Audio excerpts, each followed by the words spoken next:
नमस्कार, मैं Baljeet Dhaka Pinnacle coaching centre से आप सभी का स्वागत करता हूं और आज हम करते हैं इंडियन पॉलिटी से related constitutional body important chapters. 3 type की बॉडीज होती है। एक होता है कॉन्स्टिट्यूशनल बॉडीज, दूसरा होता है स्टैट्यूटरी बॉडीज और तीसरा होता है एग्जीक्यूटिव बॉडीज। इन तीनों में क्या डिफरेंस होता है, मोटे तौर पे हम पहले तो ये जानने की कोशिश करें। कॉन्स्टिट्यूशनल बॉडी वो बॉडी होती है जिनका संविधान में सीधा जिक्र होता है, किसी आर्टिकल से बनी होती है। जैसे कि एग्जाम्पल के तौर पे इलेक्शन कमीशन, आर्टिकल 324 सीधा जिक्र है, आर्टिकल से है। और अगर इसमें कोई चेंज करना हो कॉन्स्टिट्यूशनल बॉडी में तो संविधान में संशोधन करना पड़ेगा, अमेंडमेंट करना पड़ेगा, तो उनको बोलते हैं कॉन्स्टिट्यूशनल बॉडी।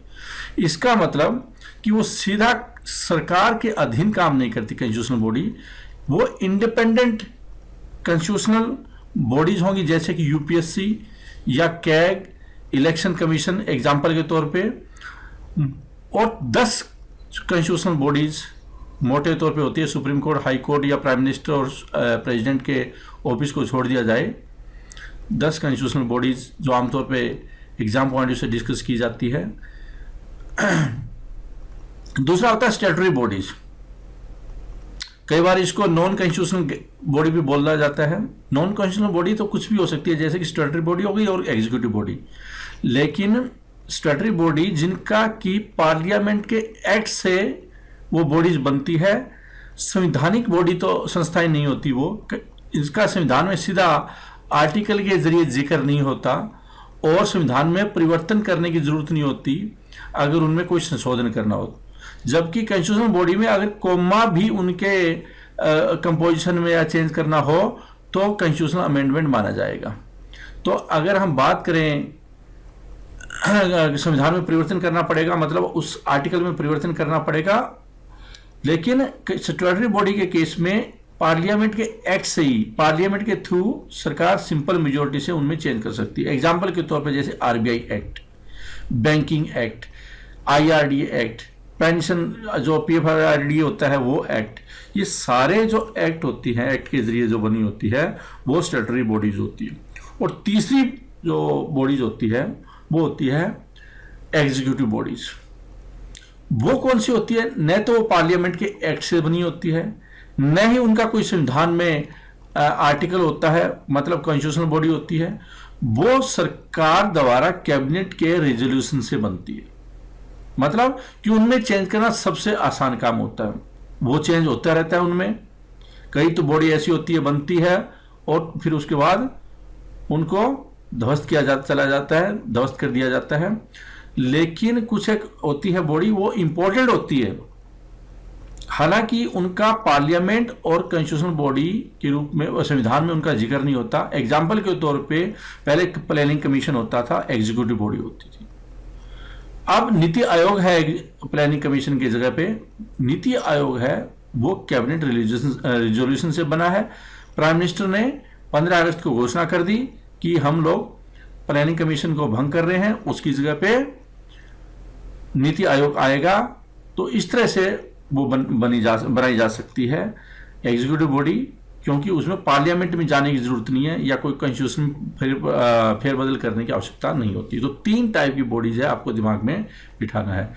सबसे जो महत्वपूर्ण बॉडीज होती है, हालांकि अपनी अपनी जगह पर सारी महत्वपूर्ण है, लेकिन कॉन्स्टिट्यूशनल बॉडी वो इंडिपेंडेंट बॉडी होती है, सरकार से उनका कोई ज्यादा वास्ता नहीं होता, सरकार को कई बार तंग भी कर सकती है। जैसे कैग, हम जानने की कोशिश करते हैं कि वो कौन सी 10 कॉन्स्टिट्यूशनल बॉडी है जो एग्जाम पॉइंट से एक्सट्रीमली इंपॉर्टेंट, या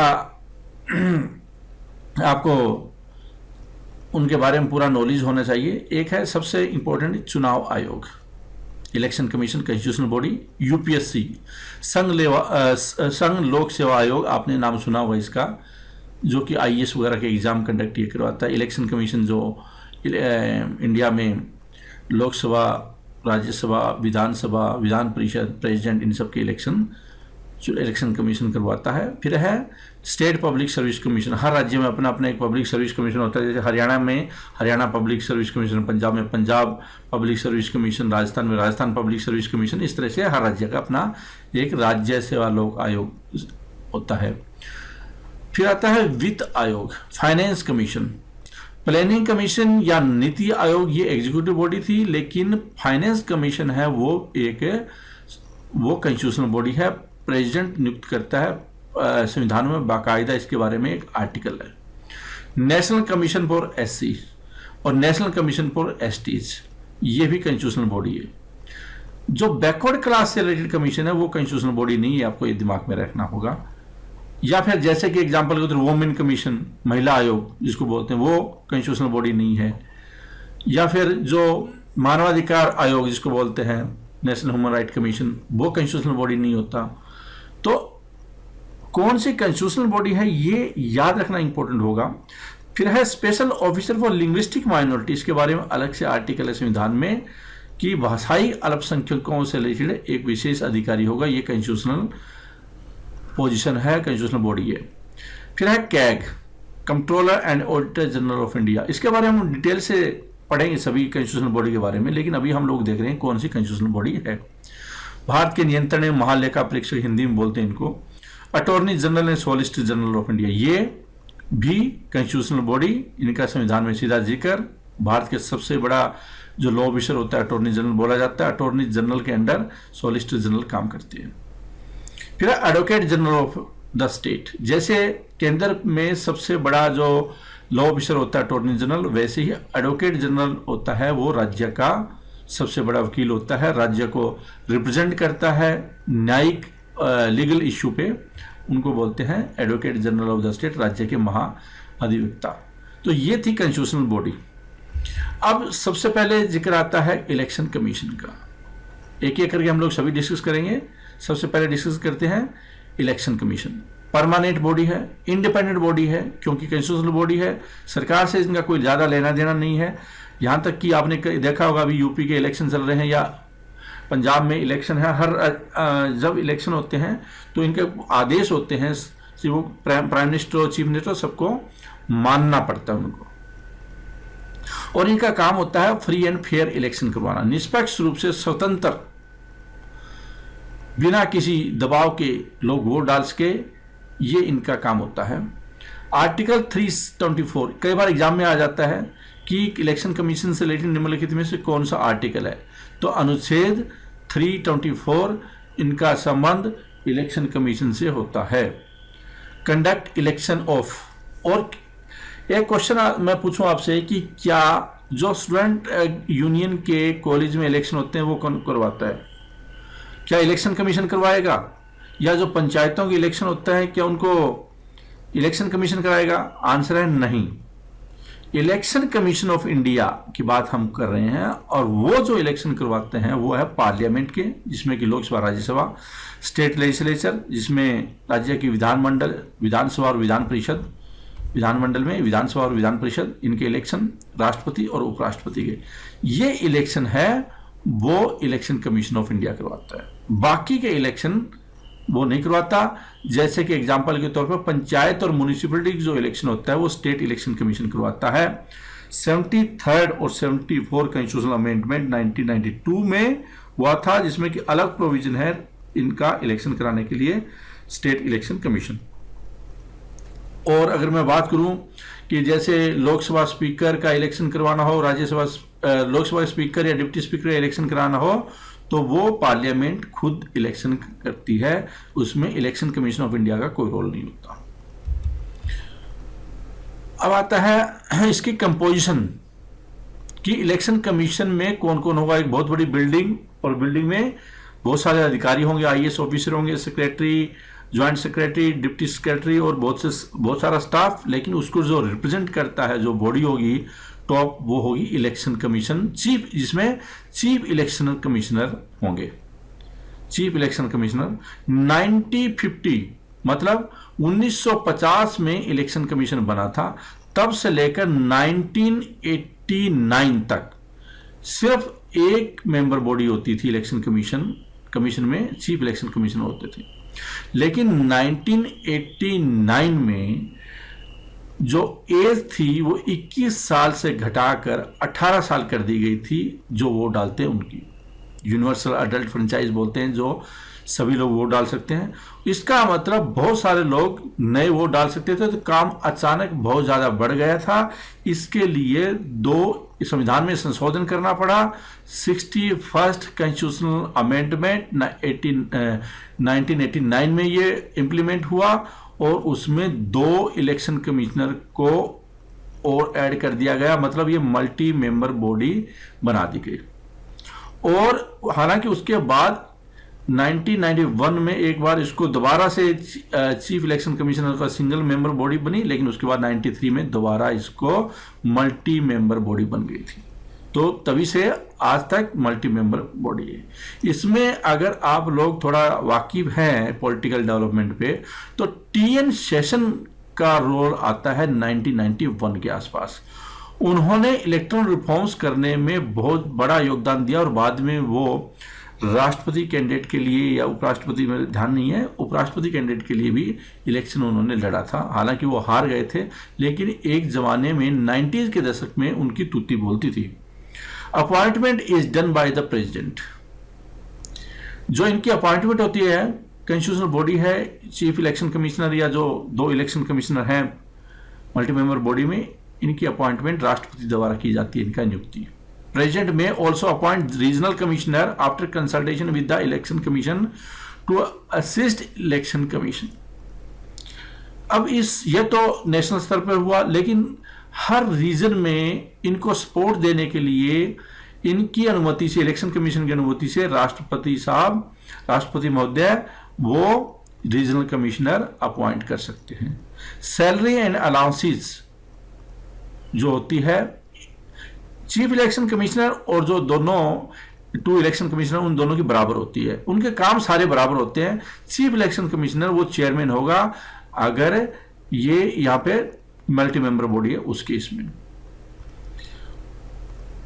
तो सैलरी होती है 90,000 पर मंथ, जो कि सुप्रीम कोर्ट के जज के बराबर होती है, और भी फैसिलिटी होती है वो जज के बराबर होती है सुप्रीम कोर्ट की इनके पास। और इनका जो कार्यकाल होता है, इनकी टर्म होती है 6 ईयर या फिर 65 ईयर्स एज मैक्सिमम।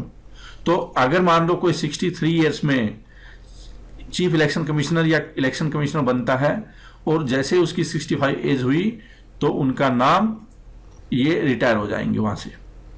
इसका मतलब कि जो बहुत कम उम्र में बनेगा वो 6 साल तक रहेगा। Can be removed by like supreme court जज, दैट इज थ्रू इम्पीचमेंट। अगर इनको रिमूव करना हो तो बहुत मुश्किल काम होता है, इतना आसान नहीं होता, क्योंकि सुप्रीम कोर्ट के जज की तरह इनकी रिमूवल हो सकती है अगर इनके ऊपर कोई करप्शन या इस तरह का मिसबिहेवियर का मतलब कि किसी मामले में वो दोषी लगता है तो उनको हटाने के लिए संसद के दोनों सदनों में 2/3 बहुमत से पास होना अनिवार्य है, जैसे कि सुप्रीम कोर्ट के केस में होता है, और वो आसान काम नहीं होता। आप बोल सकते हैं बहुत ही मुश्किल होता है इनको हटाना। Service condition of the chief election commissioner can not be varied to disadvantage after his appointment.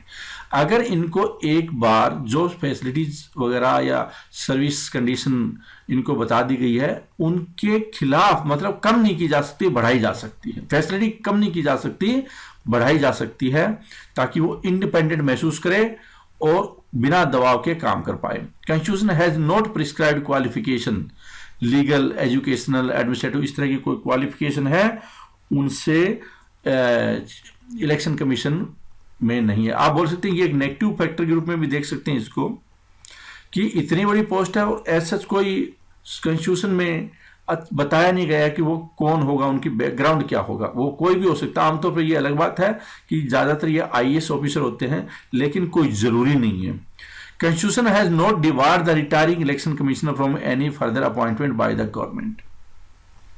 संविधान में इस बात पे भी कोई जिक्र नहीं है, बल्कि ये इलेक्शन कमीशन की जो अपने कार्यकाल है खत्म होने के बाद वो किसी गवर्नमेंट जॉब में भी जा सकते हैं। एग्जाम्पल के तौर पे देखें तो जैसे गिल साहब थे, वो पहले इलेक्शन कमिश्नर और चीफ इलेक्शन कमिश्नर होते थे, और बाद में कांग्रेस UPA की गवर्नमेंट में वो खेल मंत्री भी बने। तो इस तरह की संभावना अगर हो तो ये एक अच्छी चीज नहीं मानी जाती। हालांकि कॉन्स्टिट्यूशन ने इनको डीबार नहीं किया कि वो कोई अपना काम इस तरह से कर सकते हैं एज ए गवर्नमेंट की तरफ से। अगर हम इनकी पावर के जिक्र करें, इनका अगर पावर का जिक्र करें तो 3 भागों में बांटा जा सकता है। एक है एडमिनिस्ट्रेटिव पावर, दूसरी है एडवाइजरी और तीसरी है क्वासी जुडिशियल पावर। टू जो ये पावर है इनको अगर हम इस नजर से देखें, to determine the territorial areas of the electoral constituency throughout the country on the basis of delimitation commission act of parliament.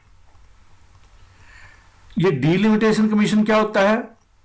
जो निर्वाचन क्षेत्र होता है, कंस्टिट्यूंसी बोलते हैं, इलेक्टोरल कंस्टिट्यूंसी इंग्लिश में, हिंदी में निर्वाचन क्षेत्र बोला जाता है, या बोल सकते हैं एक वह क्षेत्र जहां पे एक मेंबर ऑफ पार्लियामेंट इलेक्शन लड़े, उनकी सीमा में अगर बदलाव लाना है, कोई एरिया निकालना है, कोई डालना है, इस तरह की चीजों को डिलिमिटेशन कमीशन बोलते हैं। और ये अभी तक 4 बार बन चुके हैं, 1952, 1962, 1972 और 2002। और इनका काम होता है जो सीमाओं का आप बोल सकते हैं परिसीमन देखना, परिसीमन आयोग बोलते हैं इनको। To prepare and periodically revise electoral rolls and to register all eligible voters. Vote बनाना, जिनके वोट नहीं है वो वोट बनवाएं। ये वोट बनवाने का काम या बनाने का काम, उसमें उसको एडमिनिस्टर करना, ये इलेक्शन कमीशन का काम होता है। पीरियोडिकली जो ये इलेक्टोरल रोल्स होते हैं, नामांकन होते हैं, नाम लिखे होते हैं जिसमें कि मतदाता के, वो रिवाइज करते रहते हैं। To notify the dates and schedules of the elections and scrutinise nomination papers. To notify the dates and schedule of the elections. राज्यों के विधानसभा के इलेक्शन हो या फिर केंद्र में इलेक्शन हो, इन सब की घोषणा करने का काम इलेक्शन कमीशन करता है। और नामांकन पत्र जब कैंडिडेट दाखिल करते हैं, उनकी जांच का काम, नामांकन दाखिल करवाने का काम, ये सारे काम इलेक्शन कमीशन के अंतर्गत आते हैं। सरकार का कोई रोल नहीं होता इसमें। To grant recognition to political party and allot electoral symbol to them. अगर कोई नई पॉलिटिकल पार्टी बनाता है, जैसे कि पिछले कुछ सालों में, अगर मैं कुछ पार्टी का नाम लूं, जैसे अरविंद केजरीवाल की आप पार्टी, इस तरह की पार्टी अगर कोई बनाता है तो इसका सिंबल देना या उसको रिकॉग्नाइज करना, ये सारे काम इलेक्शन कमीशन देखता है। To act as a court for settling dispute related to granting of recognition to political parties and allotment of election symbol to them. अगर पॉलिटिकल पार्टीज के बीच में डिस्प्यूट हो या अलॉटमेंट ऑफ सिंबल से related dispute हो, तो उस तरह का जो फैसला होता है ये इलेक्शन कमीशन करता है। विवाद से रिलेटेड, अगर इलेक्शन से रिलेटेड, सिंबल से रिलेटेड कोई आ जाता है, मान्यता से रिलेटेड आ जाता है, तो इलेक्शन कमीशन करता है, जैसे कि हम आजकल उत्तर प्रदेश में भी देख रहे हैं। To advise the president on matter relating to disqualification of the member of parliament.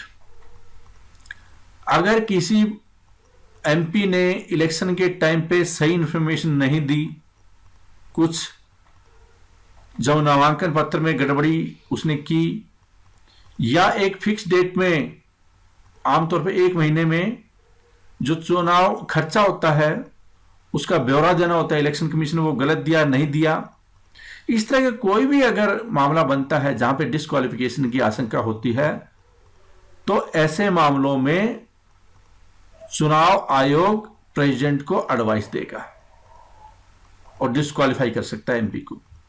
To advise the governor, और एमपी से रिलेटेड मामला है तो प्रेसिडेंट के पास जाएगी कंसल्टेशन या एडवाइस, और अगर स्टेट लेजिस्लेचर से मामला है तो राज्यपाल से के पास जाएगा। विधानसभा और विधान परिषद के केस में राज्यपाल के पास परामर्श के लिए ये जाएंगे।